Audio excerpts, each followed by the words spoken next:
Live. Hi, everyone. We are live. You are here with Sierra Club Michigan and Common Cause Michigan and lots of other partners for our event to protect the vote and make sure that we pass the For the People Act and the John Lewis Voting Rights Act. My name is Christy McGillivray. I work for Sierra Club Michigan. And we have Quentin. Hey, everyone. My name is Quentin Turner. I'm the program director for Common Cause Michigan. Thanks, Quentin. And we have a host of special guests with us here today. We are thrilled to be joined by Daryl Jones. He is the board chairman of the Transformative Justice Coalition, which is one of the leading civil rights organizations working for the For the People Act and the John Lewis Voting Rights Advancement Act, among a host of other issues. He works hand in hand with Black Voters Matter, the Black Women's Roundtable, the Leadership Conference on Civil and Human Rights, the NAACP, Reverends Jesse Jackson and William Barber, and many others. And we are so lucky to have him join us. And he's going to provide some context to this historical moment we're in and how absolutely critical it is that we pass the For the People Act and the John Lewis Voting Rights Act. So without further ado, I will hand it over to Daryl Jones. Thank you so much, Christy. And thank you to the Sierra Club of Michigan, as well as Common Cause of Michigan. We appreciate what you stand for. We appreciate what you're doing. We appreciate the effort that you're making on the ground. You know, my name is Daryl Jones, as you said, and I am the board chair as well as co-leader of the Transformative Justice Coalition, whose focus is on voting rights as well as civil rights throughout the United States. You know, we stand here today on the eve, basically, of the 58th anniversary of the March on Washington. And one of the questions that was raised during that March on Washington was with regards to voting rights, was with regards to civil rights that are here in America, in the United States. And you know, it's incredible that now, today, 2021, as we come up on this weekend on the March on Washington, we are again demanding that voting rights and that civil rights be adhered to and be respected and not be dwindled away. You know, I'm so honored to be here today to speak to democracy-caring Americans. And you know, 2020 and 21 have been really challenging years for voting rights. The Transformative Justice Coalition, along with Black Voters Matter, along with the Georgia Coalition for the People's Agenda, and various other organizations, have been all over this country fighting for voting rights. You know, it seems as though it started in that 2020 era, because what then happens is we go down to Georgia for the runoff election for 2020, 2021. And what we have happen is we have an incredible turnout of young voters, an incredible turnout of seniors, an incredible turnout of the community of color, people of color that come out and vote.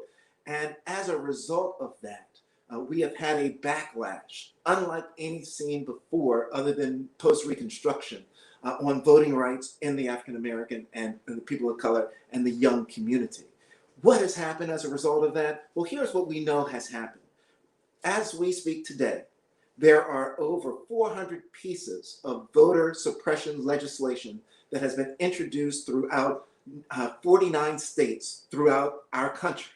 Today, as we speak. As we speak today, we know that in the state of Georgia, they're now in the process of trying to replace nonpartisan commissions to determine voting certification with partisan state legislatures to make those decisions.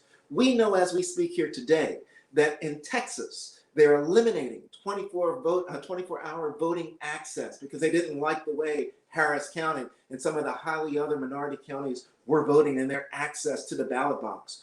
We know also that in Texas and in other states that they are limiting access to drop boxes that made it easy for people to be able to vote. Those that worked a graveyard shift, those that had childcare concerns. The drop box was to make it easy for those folks to vote. What they're doing now in many of these states is that they're eliminating they're reducing the number of drop boxes that are available. In Pennsylvania, they attempted to reduce it down to one drop box per county, so that if you were in a county that had 500,000 people, there would be one drop box for that entire county. This is what we have been experiencing. And we haven't even touched on the voter ID and how that impact is having on seniors and those with physical disabilities. You know, what they attempted to do is that many states have enacted identification requirements for absentee ballots, so that you have to have a copy of your license or a copy of your identification that you mail in with your application to receive an absentee ballot. And then you have to make another copy of the ID when you mail in the actual ballot. Well, that's fine if you have copiers, but if you are a senior or someone who doesn't have access to that, that's problematic. We know that voting rights today are under attack. When we talk about exact name match, we're talking about people with physical disabilities that may not be able to write their name the same way every time. We're talking about people that may not have written their name for the ballot since they were 20 years old, and now they're 70 years old. These are the problems that are encountered with what's going on across America and most states today, and definitely throughout the South. There is an answer to it all. The answer to it all is the For the People Act. The For the People Act eliminates, and will eliminate almost all of the voter suppression legislation that I've just spoken about. In addition to that, we also know that there's the John Lewis Voting Rights Advancement Act that was just introduced into the House of Representatives. The John Lewis Voting Rights Advancement Act would be a barrier with regards to pre-qualifying any changes in legislation that these states are doing. Many of these legislators that introduced all of this stuff would have been stopped between the John Lewis Voting Rights Advancement Act and the For the People Act. Folks, I ask you today to commit yourself to continue the fight to be certain that we're able to get the For the People Act and the John Lewis Voting Rights Advancement Act passed. You're really super special in the state of Michigan, because in the state of Michigan, you're blessed to have Secretary of State Jocelyn Benson. And she did one thing when we were out campaigning and pushing for people to get out there to vote. One thing that Secretary of State Benson did that was just remarkable. She took the lead. She was the lead Secretary of State in this country that said that when it was like 10 days prior to the election day to be for absentee ballots to get in, she said, don't put it in the mail because the mail's not trustworthy right now. You need to use one of the other access points to get your ballot in. And Secretary of State Benson's action saved many votes in the state of Michigan and across this country, because other Secretary of States then followed her lead. Folks, please, please stand with us. Come on out with us. You're in the middle of this fight. We got it moving. Don't stop now. Don't stop ever. We're here with you. The John Lewis family is here with you.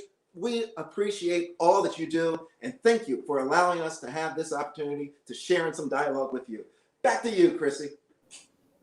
Thank you, Daryl. I really appreciate that. And thank you for such a call to action. It's vital right now. Next on the agenda, we are going to have Secretary of State Jocelyn Benson. However, she is not here with us quite yet. So I am more than happy to give folks an update on what has been happening in Michigan. For those who've been paying attention, Michigan is one of over 40 states that saw a slew of anti-democracy bills introduced. Daryl Jones referenced a lot of what these bills would do here in Michigan. It's a playbook. It's happening all over the country because the response to massive turnout and a successful election from these anti-democracy efforts is to roll back democracy. Democracy is powerful, and that is why we are seeing these concerted attacks on it. Here in Michigan, we saw 39 bills introduced in the state legislature that would, the goal was really to overwhelm advocates with the slew, the onslaught. And there was another attempt that we haven't seen come to fruition yet, but we have a provision in our state constitution that actually allows a citizens referendum to enact legislation via the state legislature without the governor's signature, which is profoundly undemocratic. And it's based on getting a significant minority of voters to sign a petition in order to make that happen. So we were potentially looking at that as a threat to rolling back the voting rights that we expanded here in Michigan in 2018 with Prop 2 and Prop 3. And so advocates across the state pulled out all the stops. We fought hard to stop these bills in their tracks. At Sierra Club, we got support from our national office, and we made thousands of calls and generated 1,500 voter contacts into the State Senate Elections Committee to put a stop to this. And we're thrilled to see that kind of support from callers all over the country to make sure that we're standing up and protecting democracy here in Michigan. We had volunteers calling into Michigan to make sure that Michiganders were calling their state senators to put a stop to that. So much gratitude for all those volunteers that pitched in. And it was really exciting to see that. So far, these bills have not made it onto the governor's desk for an official veto, because we'll know that she'll veto them. But we were thrilled to see that kind of engagement, because that's what we're going to have to do in order to protect democracy. Quentin, do you have anything to add with the work that Common Cause has been doing? Yeah, I do. So, Common Cause has really been focusing a lot on what's been happening nationally and trying to connect that to what's happening here in Michigan. And it's a real shame because in 2018, Michigan voters voted overwhelmingly to show that we have a commitment and we have values towards democracy and enfranchisement and helping people vote. And so, in 2020 and in 2019, legislators had the opportunity to build upon that growth, to build upon those values. And instead, they've chosen to assault them and really imperil them. And so Common Cause, has reached out to its members to talk to their state reps and their state senators, so that way they know that Michigan voters this does not align with who we are. This is not aligned with our values as a state. We want to see democracy strengthened. That's why we're one of the few states in the country that has an independent citizen-led redistricting commission to help us draw new maps. So that way our legislators are not drawing maps and choosing their voters, but the voters' stories are inspiring an independent commission to draw the maps so that they can choose their politicians. Quentin, just a heads up, we have Secretary Benson. Oh, great. Well, we're going to have Secretary Benson come on. Awesome. Thanks. Sorry to cut you off. I know we've got her for a short time. Secretary of State Jocelyn Benson, thank you for joining us. We're so thrilled to have you. For having me. Thank you. Just quick intro. I think most people know who you are. We're thrilled to introduce you. This is Sierra Club's Environmentalist of the Year. Of course, you have many other honorifics. However, you've helped make the link very clear for our members between climate action and a good democracy. So thank you so much for your efforts. And without further ado, please help us rally our members to fight for further expansion of voting rights. Thank you. Well, thank you. Thank you for having me. I'm so grateful for conversations like this one, because we have a lot to learn and try to replicate even from the 2020 election and all the voter rights that have been expanded through that election, and a lot of work that we still need to do in this critical moment for our democracy. And I know many of you stepped forward to fight for our democracy. And so I'm here to join that call, asking for your ongoing vigilance and engagement in this fight, because it's really just beginning. I think the 2020 election, as successful as it was in ensuring more people could vote than ever before, even in the midst of a pandemic, we still have much to do to be ready for the next round of elections next year and continue to push back against mountains of misinformation that continue to try to impact voters' engagement.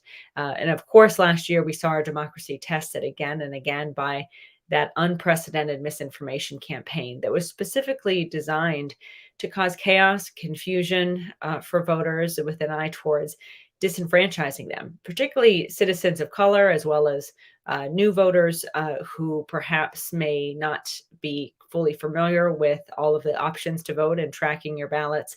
And ultimately, the goal of this misinformation campaign was to inspire mistrust in our elections as a way of disengaging people and undermining our democracy as whole.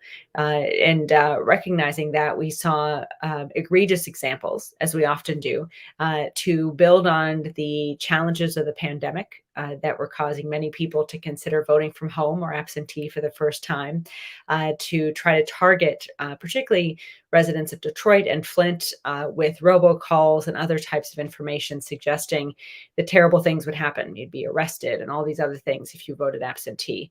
And so a lot of our work was designed to ensure voters knew their rights and knew their options to vote. And I was grateful to see such high turnout in cities like Detroit and Flint. Of course, always we know we must do better, but we saw in Detroit, as well as in other states like Philadelphia and Atlanta, Black voters using their vote in record numbers to ultimately impact the election in a significant way. And this was a victory. In that election, democracy did prevail, in part because people stood up and voted anyway, despite efforts to deter them from doing so, and also because at critical moments after the election officials stood in the line, told the truth, obeyed the law, and demanded that millions of citizens who voted have their votes count and that those votes would determine the outcome of the election. In Michigan specifically, we also had a number of new laws, as you all know, coming into play in 2020, among them the ability or right to vote absentee without having to state a reason, and also the right to register to vote and vote in person on the same day, on election day. In November of last year, we saw voters take advantage of those new rights. We saw 5.5 million citizens vote, but 3.3 million of them voted absentee. That was 3 times the number of people who voted absentee in 2016. And we're only seeing those numbers continue to climb in terms of the proportion of the electorate who chooses to vote from home in any election, be that a local election or a statewide election.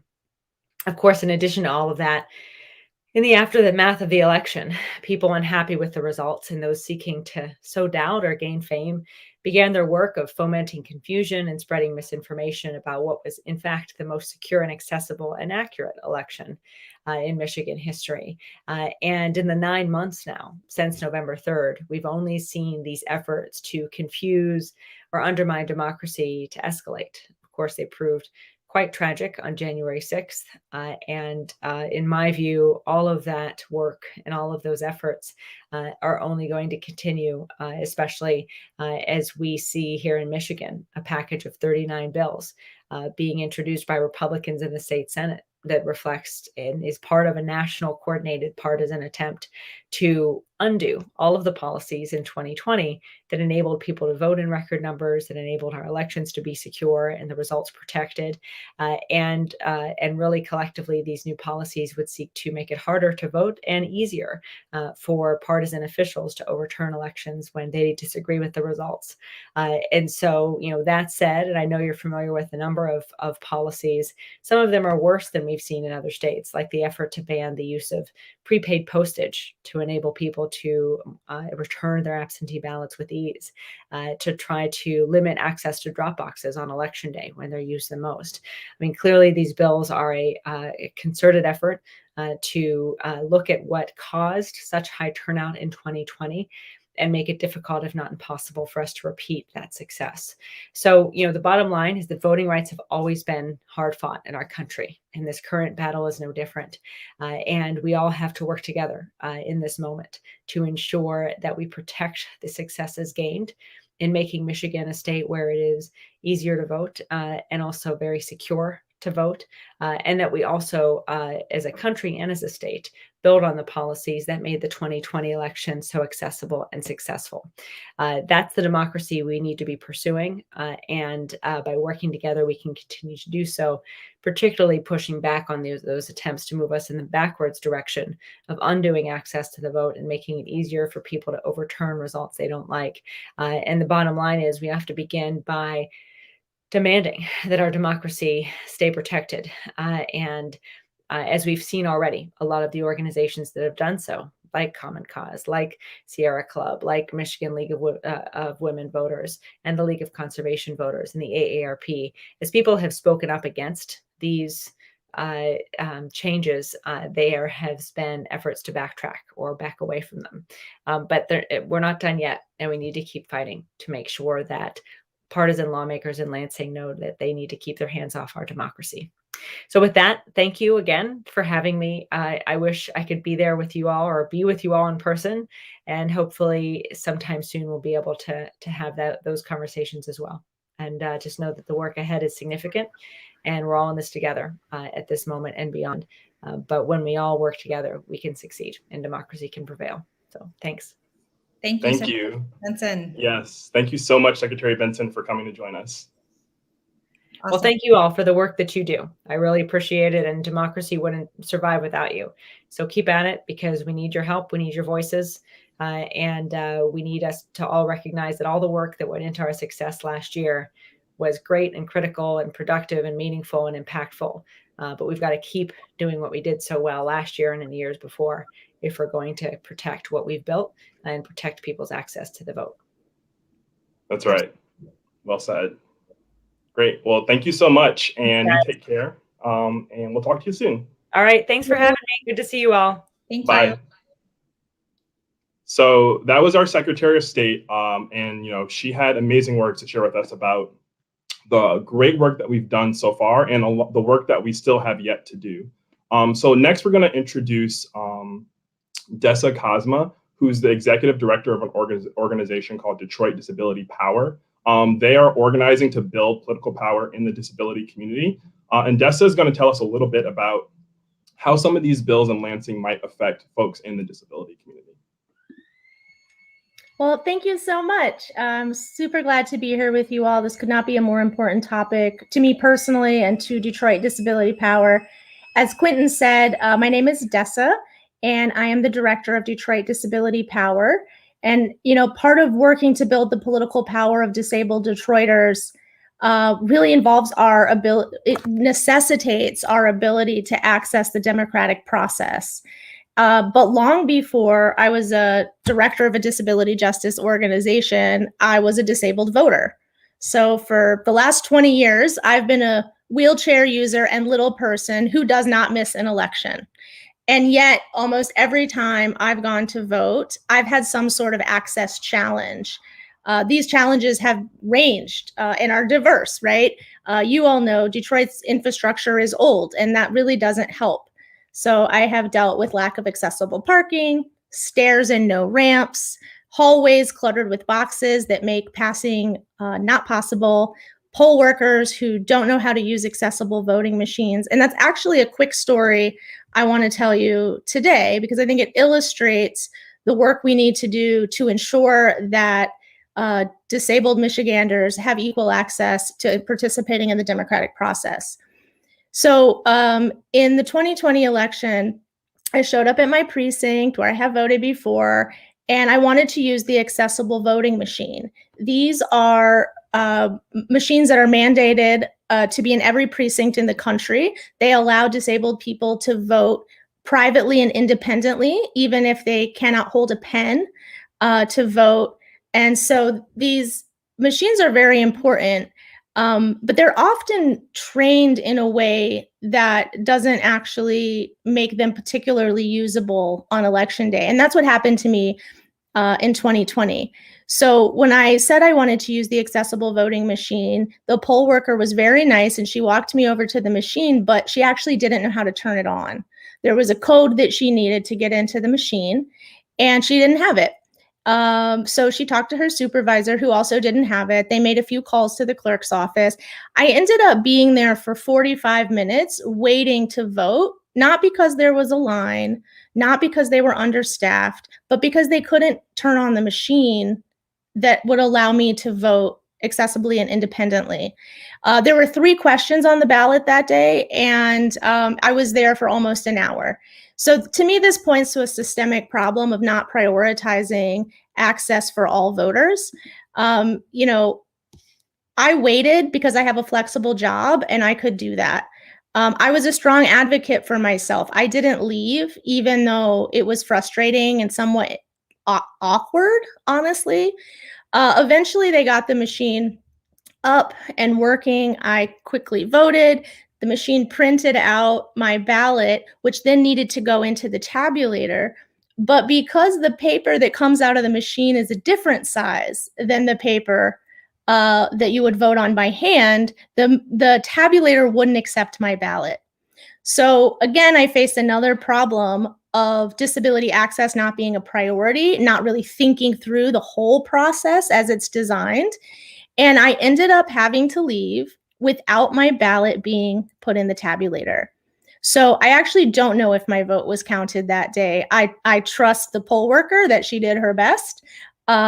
She said that when her supervisor was back, they would figure out a way to get it in there. But I have to tell you, as a person who doesn't miss an election, who's very engaged in my community, I was really uncomfortable with that. I did not like leaving my ballot there. So, what would have happened if I didn't have the time? What would have happened if I hadn't been a strong advocate for myself, right? It would have been even worse. And ultimately, what this let me know is that disabled voters are not prepared for. We hadn't been fully considered in advance. And there's 128,000 disabled Detroiters. More than 106,000 of those folks are also African American. So, you know, we are a diverse group. We're a group facing voter suppression from multiple angles. And it's really important that we start prioritizing the needs of disabled voters because it actually helps all voters. You know, we, in addition to the kind of barriers that I just described to you that I have faced, disabled voters of color and more transient voters face even more challenges, as I know you'll hear more from our other guests today. And particularly as our legislature is cranking out bills to limit voter options for people in our state. The fact is, for people with disabilities, more options is always better. More flexibility is always better because our disabilities are diverse, our accommodations are diverse, and so longer drop box hours, more drop boxes, more access to absentee voting, less paperwork, less runaround, that all helps us. Like, stuff is already hard enough for us. So exercising our right to vote should not be quite so challenging. And, you know, this voter suppression that we've been talking about today, it's not aimed at disabled people. I do not get the sense that it's aimed at us. But what I will say is that it does disproportionately impact us. And that is because of all of the things I just listed around the logistics and the accommodations that we need to fully participate. So we need systemic access solutions, not just for the voting booth, but also for the COVID vaccine, also for whatever the future holds in terms of climate change. All this stuff is super connected, and people with disabilities need to be at the forefront of our conversations to promote holistic solutions.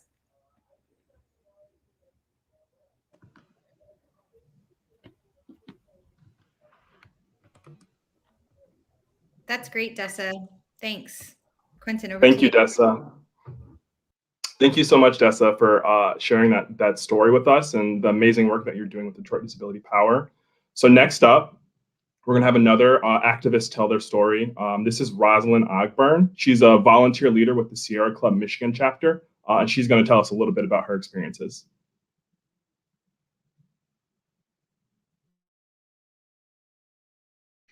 Oh, it looks like we've lost Roz for a second. So I think we could switch up the order a little bit. Quentin, do you want to go to Jeff next? Yeah, great. That's great. So we'll go to Jeff Bulls. Jeff Bulls is another community leader. He is a leader for the Saginaw Community Alliance for the People, and he's going to share with us his story. Great. Hello, everyone. Thanks for having me. As Quentin just said, my name is Jeff Bulls. From Saginaw, Michigan. I represent a organization called Saginaw CAP, which is Community Alliance for the People. We do work directly with the people on the ground. We're basically foot soldiers. We want to get feedback directly from the people, and we do great work in that area. It's very rewarding just talking to the people and getting their concerns. And it's great to be on this stream. In regards to voting rights, we had a great turnout last election. Everything pretty much went smoothly, and we believe that is why we're seeing the pushback that we're getting from our state legislature, because they don't want us to have that type of access to the poll, and that's something that we'll fight tooth and nail here in Saginaw to prevent. We know exactly which communities that these type of legislatures attack, and those are people like me. People in underserved communities like Saginaw, and that's something that we can't have. This is my community, and the voters here that Republican leaders are trying to stop from voting, that's a non-starter. We know exactly how powerful voting is.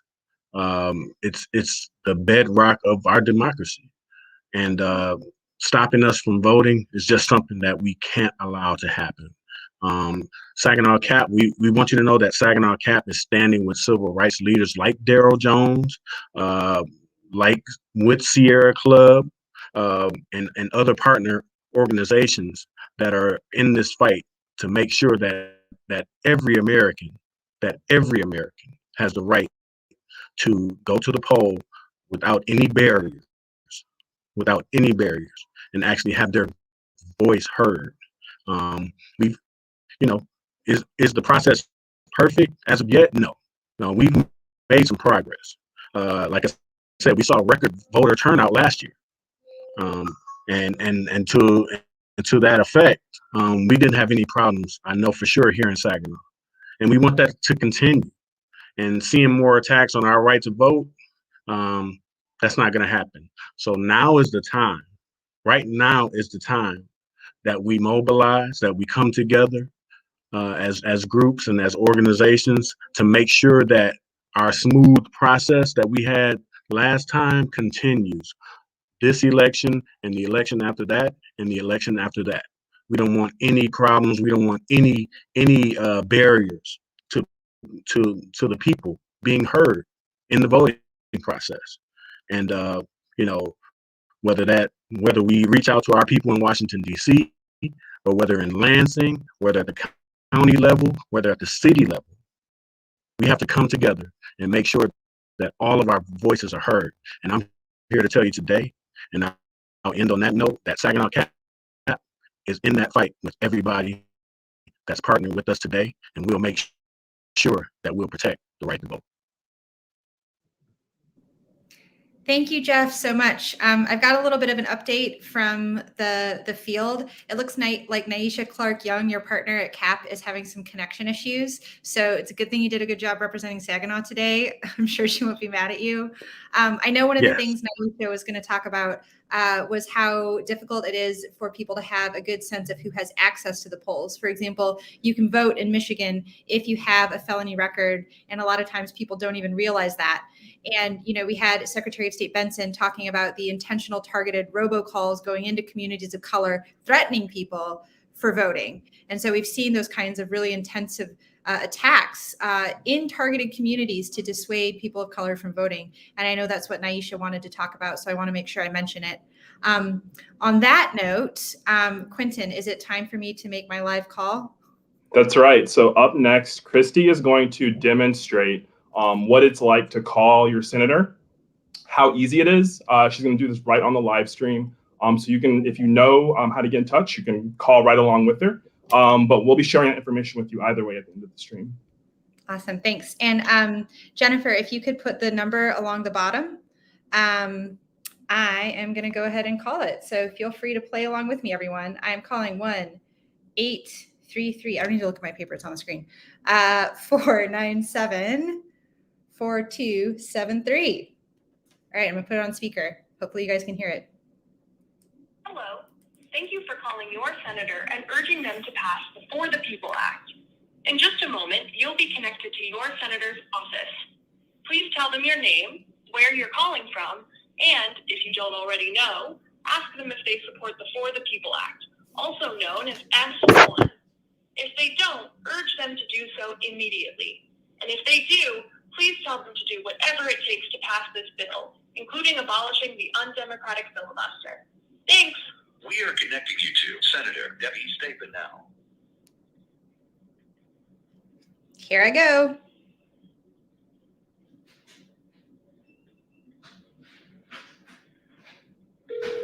All right, it's ringing. Can everyone hear it? I'm about to leave my message.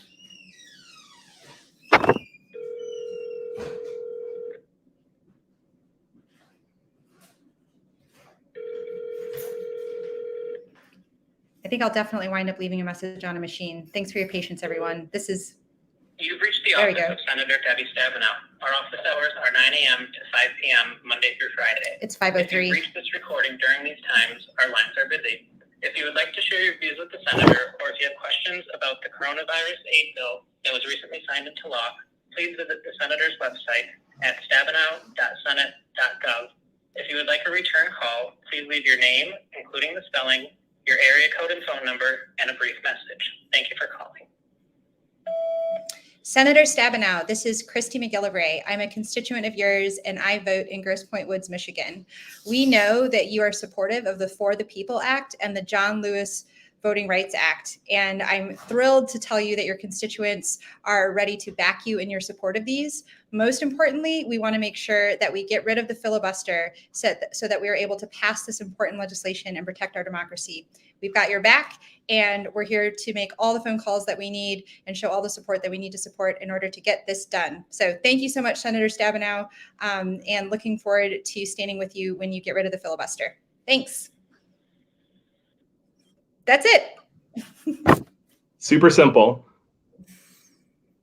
Okay, it looks like we've had a little bit of an update. I think we do actually have Roz and Naisha. So Jennifer, are they here? Oh, we've got Naisha. Let's bring Naisha on. Great.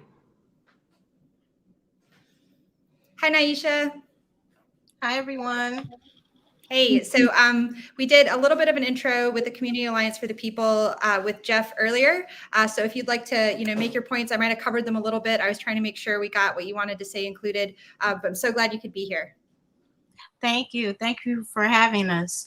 I just wanted to say that Saginaw is like many communities in Michigan that get overlooked. That we are assumed an automatic vote because we are a district that's basically Black. So they don't. So it's not a need, or they don't look at us as valuable enough to come and find out about what are our communities of interest and things that are important to us. They just know that they can get that vote. And I think about how it's so important that felons know that they can vote. It's so much, not just misinformation, but not enough information. And then you also have absentee ballot. Before this last election, if it weren't for a pandemic, the average person wouldn't even know about an absentee ballot or what that process looks like. So if we can kind of like eliminate some of these obstacles for getting people to the polls, that's what we need to be focusing on right now before primaries. Thank you. Thank you, Naisha. And I'm so glad you're able to join us. I know that the connection was rough. I think it just points to the need for upgrading our infrastructure and making sure everyone has good access to broadband. So thank you. I'll turn it back over to Quentin. Great. Naisha, thank you so much for sharing with us. So unfortunately, we weren't able to get Roz back on the line, but Dessa has much more that she wants to share with us about what DDP is doing to help promote political power in the disability community. So we're going to give it back to Dessa and have her share some more of what they're up to. Awesome. Thank you for the opportunity. So little quick fact, leading up until the 2020 election, voters with disabilities across the country turned out at about 6% less than our non-disabled peers. When you start thinking about how most elections are won or lost in this country, it becomes clear that 6% is actually really significant. So a lot of elections are won by a really small margin, far less than 6%. So when disabled voters don't show up for one reason or another, there's a big impact on our communities as a result. And the main reason that disabled voters aren't showing up are really two things. To the same degree as our non-disabled peers, I should say. There's kind of two reasons for that. One is that, kind of to Naisha's point, people aren't courting us, right? Candidates aren't coming to us and saying, I need your vote. That's a mistake. We're more than 20% of the population. We could get, if a candidate came to us as a community and said, I'm going to make sure there's accessible, affordable housing. I'm going to make sure that accessible public transit is like amazing. That would get our votes. Those are things that we really desperately need. And politicians need to come to us to know what we need and then to reflect that in their platforms, and we'll support them. But the other reason that we traditionally turn out more low than our non-disabled peers is because of access issues. If you get to your polling location in Detroit and you're a wheelchair user and there is only a flight of stairs, what are you going to do? Right? This goes back to what I was saying earlier about the more options, the better, right? So being able to exercise the rights that we gave ourselves through Proposal 3 in 2018 allows more disabled people to engage. In 2020, across the country, because of the provisions that expanded voting opportunities due to COVID, disabled people voted at the same rates as our non-disabled peers. So a minute ago, I told you that traditionally we vote 6% less than our non-disabled peers. In 2020, it was on par. And what that tells us is that access matters. Options matter. Expanded voting access matters to our community for real. We have really good proof of that now. So Detroit Disability Power organizes disabled people and our allies on a host of issues. Again, all of which hinge on our ability to engage in the democratic process, right? So it's really important that we focus on voting rights. There's a couple of things that we do that I want to tell you all about and invite you to join us. So for one thing, we do precinct and polling location surveys in every election. When you go, and it's very easy to participate, it's literally a Google form that's asking questions like, was there accessible parking? Was there a ramp? Was there an accessible voting machine that was working? These are all things that you can observe in a polling location, whether you're disabled or not.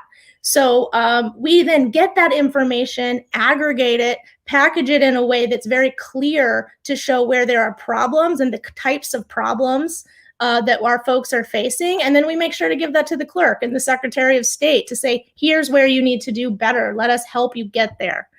Also on election day, we show up at the polls, we talk to voters, we connect the dots for folks about how disability is a political experience and how we need to vote like it.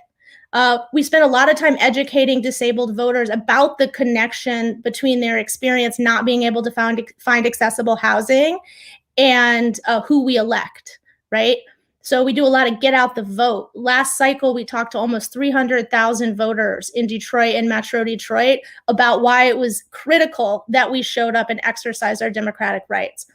And then we also do training and make a lot of recommendations to the city clerk, to our Board of Election and Secretary of State. So, there's a lot of work to be done. All issues have a disability angle. And if we want to get anything accomplished for our communities, we have to be able to exercise our rights at the ballot box. Thank you, Dessa. That was really powerful. It's amazing to hear about the work that you all are doing. And so now is the opportunity for us to do our part, those of us who are on the call right now. We have heard a lot of really amazing stories from a lot of really amazing speakers today. And we've heard a lot about how important this moment is. And so now I'm going to tell you a little bit how you can get involved in this moment. We need to talk to our political representatives. We need to ask them for the boldest possible bill that we can get in the For the People Act. We want to tell them that we want national reform to make sure every voice, like the voices in Saginaw that we heard about from the Community Alliance, like the voices that Dessa were speaking of, every voice is heard in our democracy. We want to let them know we want to get big money out of politics. We want to increase access to the ballot. We want to end gerrymandering across the country. And we want to provide transparency and accountability in Washington, D.C. So right now, the Senate is currently on recess, and the For the People Act is moving through the Senate. Leader Schumer has promised that in September, when they return, that voting rights will be their first priority. And all the senators are now back home in their districts. So now is the time to take visible action. In the House, they introduced the John Lewis Voting Rights Advancement Act on Tuesday. And this bill would strengthen the federal mandates related to the Voting Rights Act of 1965.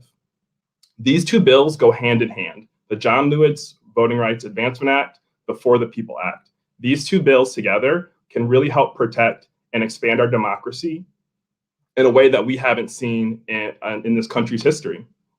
So here's what you can do to take action. First thing, you can do what Christy did just now. You can call your senator. So If you call the number that's on the screen below, Jennifer, if you can pull up the Call Your Senator number for me, please, that'd be great. So you can call this number below. It will automatically connect you to either Gary Peters or Debbie Stabenow if you're a Michigan voter. And it will connect you to their office where you can leave a message letting them know that you want to see them take a strong stance on voting rights and to not let the filibuster get in the way of progress. Additionally, you can call your House representative. We have a number for that as well. So if you call your state rep at this number here, it'll automatically connect you to their office. And we encourage that you call them this week to tell them that you want them to vote yes on the John Lewis Voting Rights Act, because they'll be voting on it next week. So this is the urgent one that you can do today, tomorrow, and on Monday even. You can call them, leave a message, and let them know that you want them to vote yes. Additionally, if you're looking to help with ongoing efforts over the next couple of weeks as we go into September, you can join a Common Cause phone bank. So Common Cause is phone banking specifically to key targets in the Senate, districts of Senator Manchin and Senator Sinema, both of whom have been somewhat of an obstacle for passing the For the People Act due to their commitment to the filibuster. We're calling their constituents, and we're helping them to advocate for passing this bold legislation that our country needs by connecting them to their offices. So you can join a Common Cause phone bank at this link below. Just go to the link and you can fill out the information. You can also help us write a letter to the editor. Letter to the editors are great ways to show visibility while senators are at home. So if you go to this link that I have below, commoncause.org/filibusterlte, you can sign up to help us write a letter to the editor and to make your voice and this message public in a way that our state senators will see.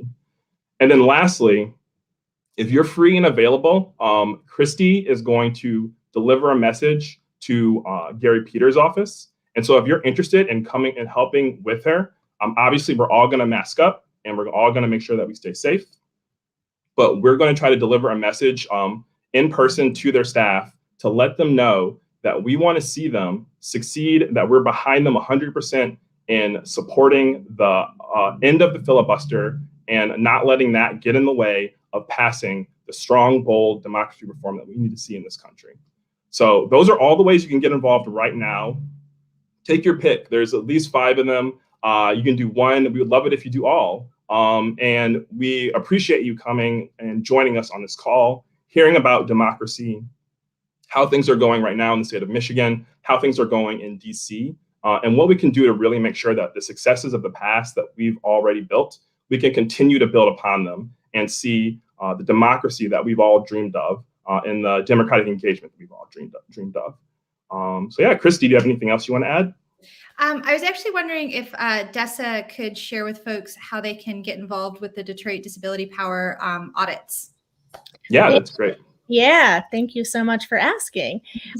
So as we near the November election, what we'll do is put together a simple Google form, which we'll make available on our website, which is DetroitDisabilityPower.org, as well as on our Instagram and Facebook, both of which are Detroit Disability Power.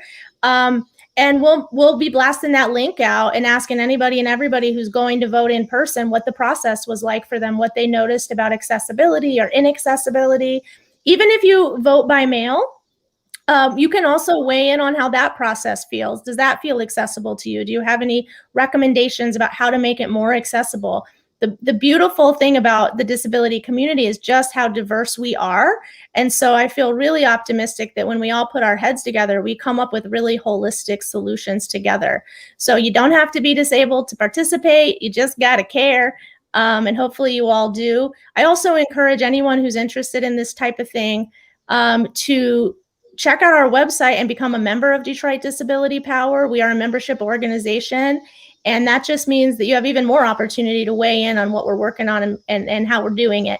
So join us now, join us in November, join us every day. You want to work with us, we want to work with you. That's awesome, Dessa. Thanks. And are Jeff and Naisha still backstage? Just wanted to see. Hey guys, is there anything you guys want to share about how folks can get involved in supporting Community Alliance for the People in Saginaw? We are actually pretty new, so we do have a social media presence. You can look us up, Community Alliance for the People on Facebook as well as Twitter. Awesome. Thanks. Well, great work, team. I'm going to go call my rep because I haven't done that yet. She needs to hear from me. So I've got some work to do. But thanks, everyone. Thank you so much. I think this has been great. I really appreciate everyone's time today. And, thanks to Daryl Jones and Secretary of State Benson who opened for us. It was great to hear from them as well. And Roz, if you're watching, we're sorry we missed you. We'll talk to you next time around. Okay, we good? Thanks, everyone.